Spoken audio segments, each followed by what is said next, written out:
प्रेम से बोलिए परम पिताजी परमेश्वर को जय। आज हाम्रो चर्चा को विषय हो कि कर्म फल स्वर्ग नरक यो जीवले भोग्छ भने किन। यो विषयमा कसैले बोल्न सक्छ कि जस्तो कर्म गरेको छ त्यस्तो फल त भोग्न परिहाल्छ हैन। सामान्य मान्छेहरूले त यो बोलिहाल्छ। अब कसैले बोल्न सक्छन् कि जबसम्म ज्ञान हुँदैन तबसम्म कर्मफल भोग्नै पर्छ, स्वर्ग नरक भोग्नै पर्छ, मुक्त हुँदैन। यो त सामान्यता मान्छेले बोल्न सक्छन्।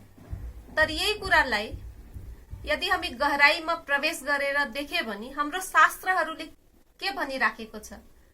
अब ज्ञानमा हामीले देखेको स्वयं प्रमाण, प्रत्यक्ष प्रमाण तो यो स्वयंको लागि हो। त जुन व्यक्तिले तत्वदृष्टि प्राप्त गरेको छैन उसको लागि त यो प्रमाण कार्य गर्दैन। उसको लागि त ग्रन्थ प्रमाण और संत महात्माको वाणी नै प्रमाण हो। यसको लागि हामीले श्रीमद् भागवत महापुराणको 11 स्कन्ध हेरौं। अब यसमा 10वां अध्यायमा जब श्री कृष्ण भगवानजीले उद्धवलाई ज्ञान दिँदै हुनुहुन्छ त्यो बेलामा उद्धवले सोध्नु भएको छ कि श्लोक नंबर 35 और 37 में कि आत्मा गुणों से निर्लिप्त है, देह आदि के संपर्क से सर्वथा रहित है, फिर इसे बंधन की प्राप्ति कैसे होती है। जो जीव को मूल स्वरूप के होता आत्मा हो, है ना। अब ये आत्मा के होता गुणों से निर्लिप्त है, गुणों में बंधे को छैन और देह आदि के संपर्क से सर्वथा रहित है। और ये आत्मा देह पनि होइन, देह भन्दा फरक हो, भिन्न हो। न ये सूक्ष्म शरीर हो न स्थूल शरीर हो। फिर भी यो यसलाई बन्धनको प्राप्ति कसरी हुन्छ यहाँ उद्धवजीले श्री कृष्ण भगवानजीलाई सोध्दै हुनुहुन्छ। अब यो कुराको उत्तर 11वां अध्यायमा श्री कृष्ण भगवानजीले भन्नुहुन्छ कि बद्ध और मुक्त जीव का भेद मैं बताता हूँ। मतलब यहाँ कृष्ण भगवान जी ले के भन्नु भएको छ, जीव जो छ त्यो बद्ध पनि छ, बन्धनमा छ और मुक्त पनि छ। दुई प्रकारको जीव छ हैन। अब उसको भेद के हो त यो भेद म बताउँदै छु। अब यहाँ के भनिराख्नु भएको छ भने जीव और ईश्वर बद्ध और मुक्त के भेद से भिन्न भिन्न होने पर भी एक ही शरीर में नियंता और नियंत्रित के रूप में स्थित है। ऐसा समझो कि शरीर एक वृक्ष है, इसमें हृदय का घोंसला बनाकर जीव और ईश्वर नामक दो पक्षी रहते हैं। वे दोनों चेतन होने के कारण समान हैं और कभी न बिछड़ने के कारण सखा हैं। इनके निवास करने का कारण केवल लीला ही है। इतनी समानता होने पर भी जीव तो शरीर रूप वृक्ष के फल, सुख दुख आदि भोगता है, परंतु ईश्वर उन्हें न भोग कर कर्म फल, सुख दुख आदि से असंग और उनका साक्षी मात्र रहता है। अभोक्ता होने पर भी ईश्वर की यह विलक्षणता है कि वह ज्ञान, ऐश्वर्य, आनंद और सामर्थ्य आदि में भोक्ता जीव से बढ़कर है। यहाँ कृष्ण भगवान जीले के भन्दै हुनुहुन्छ भने यो शरीर जो छ एउटा के हो त वृक्ष हो और यो शरीरमा जीव छ और ईश्वर छ। यहाँ जीव सूक्ष्म शरीरलाई ज्ञान नहुने कारणले जीव नामले पनि सम्बोधन गरिएको छ। तर वास्तवमा जीवको दोस्रो रूप के हो त ईश्वर हो, आत्मा हो, हैन। तो यहाँ एउटा वृक्षमा दुईटा पक्षी बसेको छ, एउटा बद्ध छ, बन्धनमा छ और दोस्रो के छ त मुक्त छ। एउटा जीव सूक्ष्म शरीर छ जसलाई भोक्ता जीव भनिएको छ और दोस्रो के छ त आत्मा छ, ईश्वर छ। अब यो सुन्दाखेरि, यो पढ्दाखेरि लाग्न सक्छ कि यहाँ त एक शरीरमा दुईटा बसेको अलग अलग देखियो नि त। तर वास्तवमा यो दुईटा अलग अलग होइन, ये एकै हो। यहाँ दुईटा अवस्थाको वर्णन गरिएको छ। जीवको दुईटा अवस्था, एउटा अवस्था जब वो अज्ञानमा छ त आफूलाई के सम्झिराखेको छ त कि स्थूल शरीर सम्झिराखेको छ कि सूक्ष्म शरीर सम्झिराखेको छ, एउटा अवस्था। दोस्रो अवस्थामा के छ हैन, म स्थूल शरीर पनि होइन, म सूक्ष्म शरीर पनि होइन, म ईश्वर हो, शुद्ध म आत्मा हो, शुद्ध हो, चेतन हो। अब यहाँ के भनिएको छ भने आत्मा के हो त? आत्मा असंग हो हैन, और ज्ञान रूप हो, आनन्दवान हो। तर यहाँ के छ भने साथमा यहाँ अझै के भन्दै हुनुहुन्छ भने 7 नंबरको श्लोकमा कि साथ ही साथ यह भी विलक्षणता है कि अभोक्ता ईश्वर तो अपने वास्तविक रूप और इसके अतिरिक्त जगत को भी जानता है। अब जो एउटा पक्षी छ नि, जो कुन रूपमा छ? ईश्वर रूपमा छ, जो आत्मा स्वरूपलाई रूपमा छ, त्यो पक्षीले अपना वास्तविक स्वरूप और जगत को भी जानता है। त्यो पक्षीले आफ्नो वास्तविक स्वरूपलाई पनि जानेको छ और जगतलाई पनि जानेको छ। ज्ञानको माध्यमले उसले देखेको छ हैन, मेरो वास्तविक स्वरूप के हो त? आत्मा हो, और ये जगत के हो इसको पनि पूरा पूरा ज्ञान हुन्छ उसलाई। परंतु भोक्ता जीव अपने वास्तविक रूप को न जानता है और न अपने से अतिरिक्त को। अब जो भोक्ता जीव हो, जसले भोगिराखेको छ, सुख पनि भोगिरहेछ, दुख पनि भोगिरहेछ, त्यो जीवले न त आफ्ना वास्तविक स्वरूपलाई जाने कि म को हो, और न आफू भन्दा अतिरिक्त यो संसारमा जे जति प्राणी छ यो कहाँबाट आए, कसरी आए, ये सबै प्राणी को हो, ये कुरालाई पनि उसले जानेको छैन। इन दोनों में जीव तो अविद्या से युक्त होने के कारण नित्य बद्ध है और ईश्वर विद्या स्वरूप होने के कारण नित्य मुक्त है। और जो जीव छ नि, भोक्ता जीव, त्यो अविद्याको कारणले, अज्ञानको कारणले के छ त? बन्धनमा छ, वो मुक्त छैन। और जो ईश्वर रूप में छ, जो आफूलाई जानेको छ कि मेरो वास्तविक स्वरूप के हो त? आत्म स्वरूप हो, म ज्ञान स्वरूप हो, त्यो विद्या स्वरूप होने के कारण भन्ने मतलब ज्ञान को कारणले नित्य मुक्त है, वो हमेशा के हो त? मुक्त नहीं हो। आगे 9 नंबर को श्लोक में के भनिराख्नु भएको छ भने जिसने अपने निर्विकार आत्म स्वरूप को समझ लिया है वह उन विषयों के ग्रहण त्याग में किसी प्रकार का अभिमान नहीं करता। अब जो व्यक्तिले अपना आत्म स्वरूप को साक्षात्कार गरिसकेको छ, अब उसको लागि त विषयका ग्रहण त्यागमा कोही मतलबै छैन, उसबाट वो के हो त? मुक्त हो। अब आद्य शंकराचार्य जी को विवेक चूड़ामणिबाट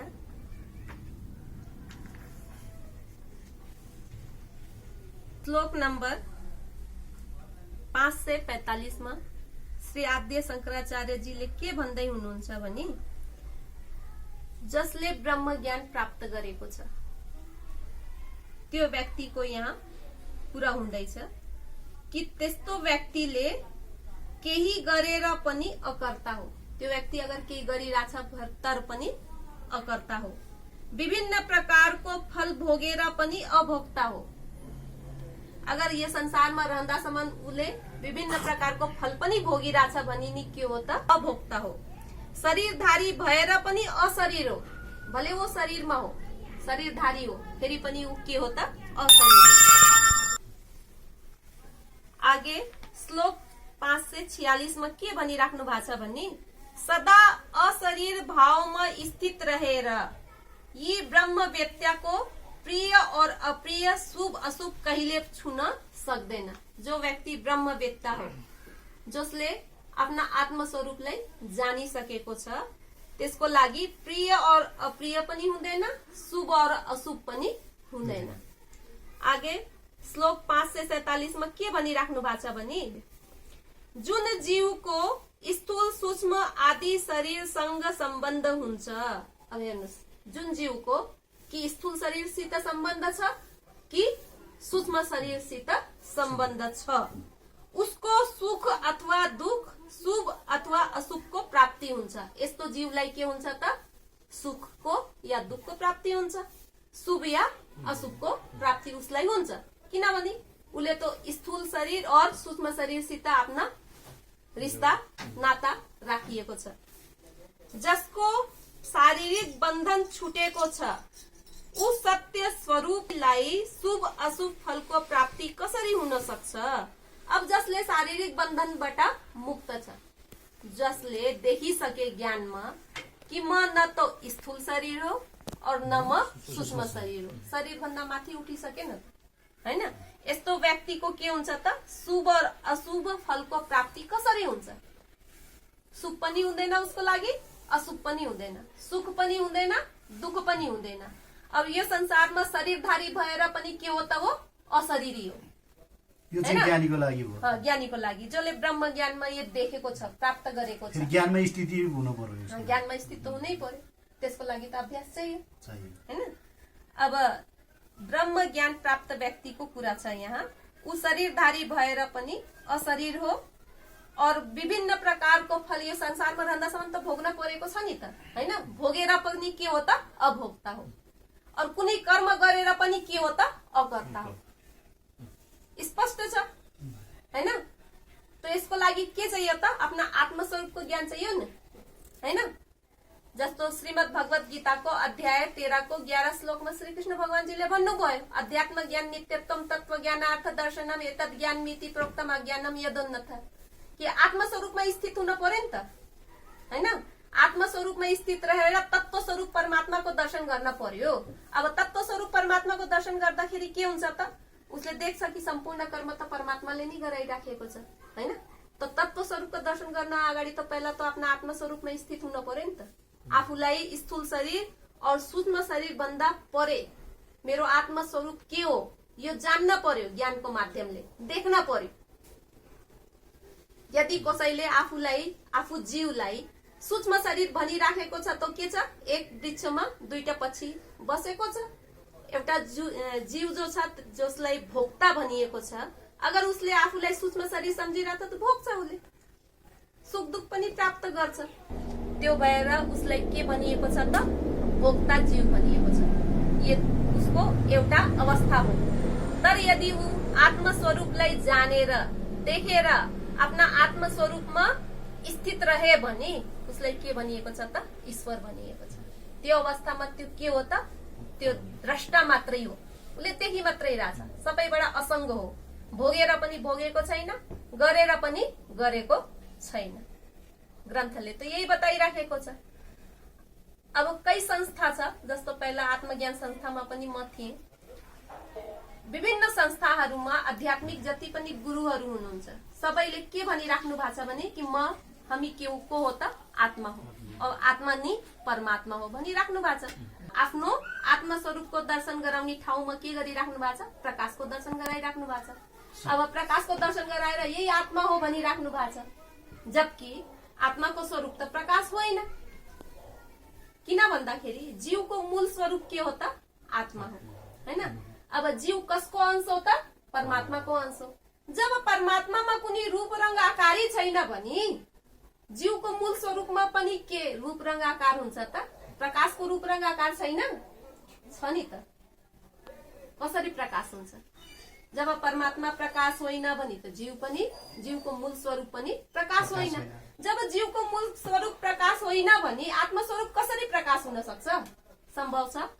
तर आज जति पनि गुरुहरू हुनुहुन्छ, उहाँहरूलाई वास्तविक ज्ञान त छैन। त वास्तविक ज्ञानको अभावमा उहाँहरूले प्रकाशको दर्शन गराएर आत्मा यही आत्मा हो भनिराख्नु भएको छ। अनि शिष्यहरूले पनि गुरुले जे जनाइदिनु भयो, जे देखाइदिनु भयो, त्यो सबै कुरामा के गर्नु भयो त? अन्धविश्वास गरेर बस्नु भयो। उहाँहरूले ग्रन्थको अध्ययन गर्नु भएन। अगर मूल ग्रन्थको अध्ययन गर्नुहुन्थ्यो और त्यो सबै कुरामा विचार चिन्तन गर्नुहुन्थ्यो भने उहाँहरूलाई पनि समझमा आउँथ्यो होला कि मेरो आत्मस्वरूप त प्रकाश छैन और म जीव भनेको सूक्ष्म शरीर पनि होइन, यो पनि बुझ्नुहुन्थ्यो होला। तर के छ भने मूल ग्रन्थको अध्ययनको अभाव भयो और गुरुले जे जनाइदिनु भयो, सूक्ष्म शरीर जनाइदिनु भयो जीवलाई भने त्यही मानेर बसे हैन। अब जीवलाई आत्मस्वरूप छ भनेर प्रकाशको दर्शन गराइदिए भने म प्रकाश स्वरूप हो भनेर बसे। तर वास्तवमा त्यो स्वरूपै होइन। अगर वास्तवमा प्रकाश स्वरूप नै आत्मस्वरूप हुन्थ्यो भने त आज त कति आध्यात्मिक गुरुहरू छ नि त। सबै गुरुहरूले त्यो प्रकाशको दर्शन गराइराख्नु भएको छ नि त। भनेपछि के सबै ज्ञानी हुन्थे? सबै ज्ञानी हुनुपर्ने हो नि त। प्रकाशै अगर आत्मस्वरूप हो भने त सबै मुक्त हुन्थे। यो संसारमा कति मुक्त हुन्थे? छ त मुक्त? मुक्त छैन नि त। खाली प्रकाशको दर्शन गरेर म आत्मस्वरूप हो भनेर बसे भने अगर ज्ञान हुन्थ्यो भने यस्तो ज्ञानी त यो संसारमा कति हुन्थे। तर वास्तवमा आत्मा भनेको प्रकाश होइन, आत्मस्वरूप आनन्द स्वरूप हो। जुन बेलामा जीवलाई यो ज्ञान हुन्छ नि कि मेरो आत्मस्वरूप यस्तो हो भनेर, त्यो बेलामा उसले थाहा भइहाल्छ कि म परमात्माको अंश हो। आफूलाई परमात्माको अंशको रूपमा उसले देखिहाल्छ। अब परमात्मा कस्तो हुनुहुन्छ, म कस्तो छु, उसले साक्षात प्रत्यक्ष देखिहाल्छ। त्यसमा कुनै दुविधा नै रहँदैन। त्यो कारणले हामीले के गर्न पर्छ त, पहिला सर्वप्रथम आत्मस्वरूपको दर्शन गर्न पर्छ। त्यो भएर अध्यात्म ज्ञान नित्यत्व तत्व ज्ञानार्थ दर्शनम, पहिले आत्मस्वरूपमा स्थित हुनु, त्यसको पछि तत्व ज्ञानको अर्थ रूप परमात्माको दर्शन गर्नु। यो दुईटै कुरा हुन पर्यो, तब त्यो ज्ञान के हो त, वास्तविक ज्ञान हो, सत्य ज्ञान हो, परमात्माको ब्रह्म ज्ञान हो। यो ज्ञान जबसम्म प्राप्त हुँदैन, प्रत्येक गुरुको शिष्यहरूलाई प्रयास गर्न पर्छ। जबसम्म प्रयास गर्नुहुन्न तबसम्म प्राप्त कहिले पनि हुँदैन। प्रयास त गर्नै पर्छ, आफैले गर्नुपर्छ। कसै गुरुले मानव सूक्ष्म शरीर भन्दा माथिको स्तरको आत्मस्वरूपको दर्शन गराउनुहुन्छ, या प्रकाश भन्दा नि माथि आत्मस्वरूप के हो, परमात्माको अंश कसरी हो, परमात्मा को हुनुहुन्छ, म को हो, सबैको सम्पूर्ण ज्ञान गराउनुहुन्छ, यो गुरु फेरि पूर्ण गुरु नै हो। यसमा कुनै संशय पनि छैन। हाम्रो वेदशास्त्र ग्रन्थमा सन्त महात्माहरूले भनिराख्नु भएको छ, कौन हो तुम, कहाँ ते आए, कहाँ है निज घर तेरा, किस कारण तू भरमट डोले, तन्तज कहाँ बसेर। यो जान्न पर्यो नि त, म को हो, म कहाँबाट आएको, मेरो असली स्वरूप के हो, मेरो वास्तविक घर के हो, और यो शरीर छोडेपछि म कहाँ जान्छु। मौत भनेको के हो, आखिर मृत्यु भनेको के हो, त्यो अवस्थामा म कहाँ जान्छु, के गर्छु, सम्पूर्णको ज्ञान हुन परेन। अगर कुनै गुरुले सम्पूर्ण कुरा देखाउन सक्नुहुन्छ भने त यसमा कुनै सन्देह छैन, त्यो ज्ञान पूर्ण ज्ञान नै हो। तर अगर यो सब कुरा देखेको छैन भने त यस्तो गुरुको खोज त गर्नै पर्छ।